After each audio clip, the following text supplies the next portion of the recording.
Hey everyone, it's me Bo, back once again with another cult movie review. I hope everyone is doing good. In today's video, I'm going to be reviewing the 2001 Skinhead drama, The Believer. Before we get into it, guys, if you haven't already, please do consider subscribing to the channel. All the support is greatly appreciated. So, the world as we know it is currently in very turbulent times. We have foreign wars going on, political assassinations, child trafficking, organ harvesting, even mass fentanyl deaths. So after having recently watched The Believer for the very first time, I found the movie to be very thought-provoking and still very relevant in today's current landscape. The movie was written and directed by the filmmaker Henry Bean and starred a very young Ryan Gosling in the lead. The film also starred actors Billy Zane and Summer Phoenix in supporting roles. Unlike other notable skinhead dramas where skin colour is usually the main factor, The Believer specifically focused on the Jewish faith and its alleged influence on the world. The story followed Gosling's character, Daniel Baylant, a New York skinhead who came from a Jewish family. During the opening sequence, we saw Daniel target a young Jewish man in an unprovoked attack. The poor kid was minding his own business and then suddenly got violently beaten up in the street. It was clear from the outset that Daniel carried some serious animosity towards the Jewish community. But as the story unfolded, we learned that Daniel had indeed been raised as a Jew, with his family still following the teachings of the Talmud. Having the character come from a Jewish background, it definitely added a layer of intrigue to the story. It gave the narrative more substance, with the Daniel character seemingly turning his back on his faith and his family. But you see, that was really the crux of the story. The movie's about a man who seemingly tried to run away from his faith, only to ultimately embrace the teachings of Judaism in the end. You know, Daniel spouted a lot of disturbing rhetoric about taking out the Jews, but when it came time, Daniel could never bring himself to do it. He couldn't go through with it. Deep down, Daniel was a Jew. He never really stopped believing, thus the title of the film, The Believer Who Believes in Judaism. It was almost like it was Daniel's destiny to hate the thing he loved the most, and that he never really left the religion. He was just confused and denying its strength.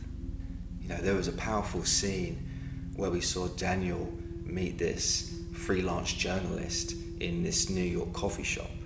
The journalist, played by actor A.D. Miles, wanted to get the inside scoop on Daniel's beliefs in an attempt to understand his position. In their conversation, Daniel raised some serious concerns about how the Jews control the banks and the media, and how they undermine traditional life and spread degenerate ideas in society.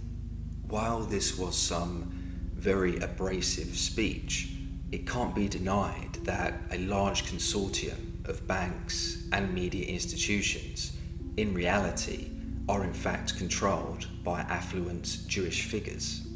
You know, I'm not saying that there's some sort of conspiracy here.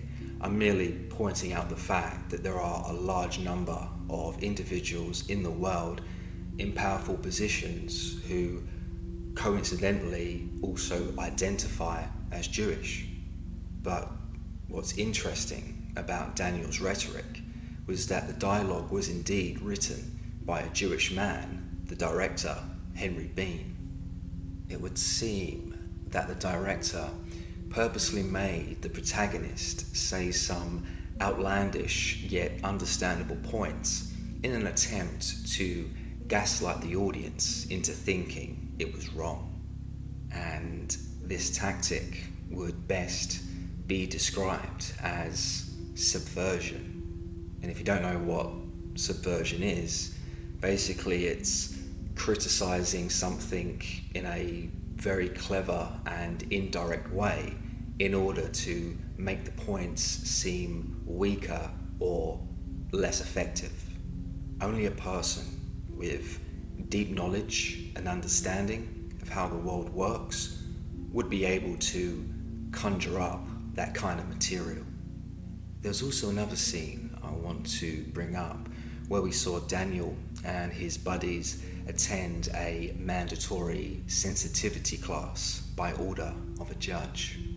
In the scene, we saw the group listen to some harrowing stories of the Holocaust by some of its survivors. It wasn't long before Daniel had to chime in with his own thoughts on the subject. In the midst of this verbal exchange, one of the Jewish survivors called America a stupid country. I found that comment quite ironic, given that there was a large percentage of American patriots that assisted with freeing the Jews from the concentration camps. Given the film was written by a Jewish man, I found it quite interesting that Henry Bean used such abrasive wording in the script. The survivor came off as ungrateful and ignorant, but then again, could this have been purposely subversive to hide how the Jews really feel about America? Just an interesting thought. With taking everything into account, it could be argued that this movie was some sort of humiliation ritual for the actor Ryan Gosling. Now, back in the 90s, the Canadian actor was a child star who wanted to transition to Hollywood films. To get ahead in the business and become a leading man, the actor needed to make a sacrifice to the people that run Hollywood. You have to understand that the director wanted to specifically cast a non-Jewish actor for this controversial role, and Gosling took it. There was a message being sent out here by the director to use a non-Jewish actor to play a Jewish man struggling to accept the so-called power behind the religion of Judaism. In turn, Gosling became a Hollywood darling, obtaining big lead roles that only heightened his popularity. He played along with the system, and he was rewarded with a relationship with actress Sandra Bullock. I have to ask the question, why would a woman aged 37 years old be interested in an actor aged 21? She could have got anyone her age. She's a beautiful woman, but she was told to be Gosling's girlfriend. She, like so many other high-profile actresses, are used as pawns to facilitate Hollywood deals behind closed doors. Just look at the Harvey Weinstein controversy. That showed the public just how dark and sinister the Hollywood system was, and likely still is. As for Gosling's performance, he was brilliant in the lead role as Daniel Bayland. I'll be honest, I've never really been a huge fan of Ryan Gosling, but I can't fault his acting here in The Believer. I also have to praise the film's aesthetic here for a moment. The movie had this very gritty feel that matched the dark subject matter. If you ask me, films today look too polished, and I miss the days when films looked like films.